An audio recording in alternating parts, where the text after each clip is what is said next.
I really like the double damage in Silksong. I think it's an innovative and novel way to surprise and subvert player expectations about the kind of game Silksong truly is. I feel like the game is healthier for having double damage, and if you'll allow me, I want to share my thoughts about why I like it.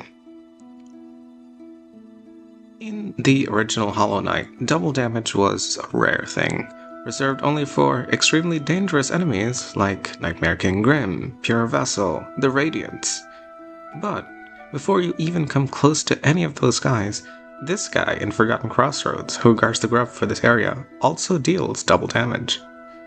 It's a way to tell the player through gameplay, like, hey, big guys are gonna hit you harder, and you should avoid that. Silksong isn't like that. It would be fitting to say there are more instances of Hornet taking double damage than instances where she doesn't. When the knight jumps down into the kingdom of Hallownest, it does so of its own action, and it's fitting that the first inputs you get are for movement, and the first tooltip shown to you is for your attack. Silksong, on the other hand, starts us off with a caged hornet, stripped of her power, and taken to an unfamiliar land. When the cutscene ends and Hornet first wakes up, the first action given by you, the player, isn't an attack or movement, which you can't even do. Now, the first thing you can do is a heal. This heal tells us two things. One, that we get to heal for 3 masks at a time, and two, you can't heal with any silk less than the required minimum. I want to tackle the argument that the double damage was unnecessary, in that you could just let Hornet have 3 masks and let everyone deal 1 mask of damage.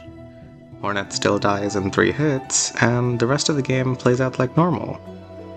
To me, this feels like a bad idea. Let's compare the masks from both the games. Both characters start off with 5 masks. Game design-wise, it's a good baseline to keep people familiar with the first game that this game is starting both of its characters on equal footing.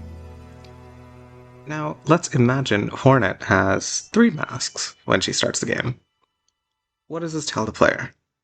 It says that, hey, Hornet is weak right now, at this specific moment, and that she'll get stronger later. The Kingdom of Farloom isn't going to be a threat later, and we'll get stronger to face it. At some point, it's not going to be a challenge. But this completely goes against Hornet's character. She's not a weak character, she's this badass huntress. And as much as this world is out to get her, she is more than ready to return the favor in kind.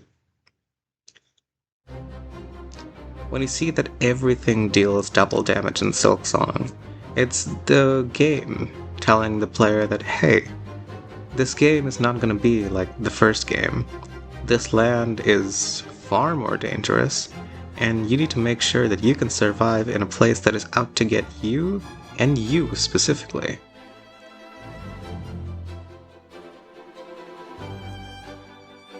I don't want to come off by saying like, oh, you have to play with double damage, you need to get the true experience of this game. Because, to be honest, everyone has their preferences, and everyone has their skill levels. This video is just my way to explain why I love Silksong, for everything that it is, double damage, and bile water included. Thanks for watching.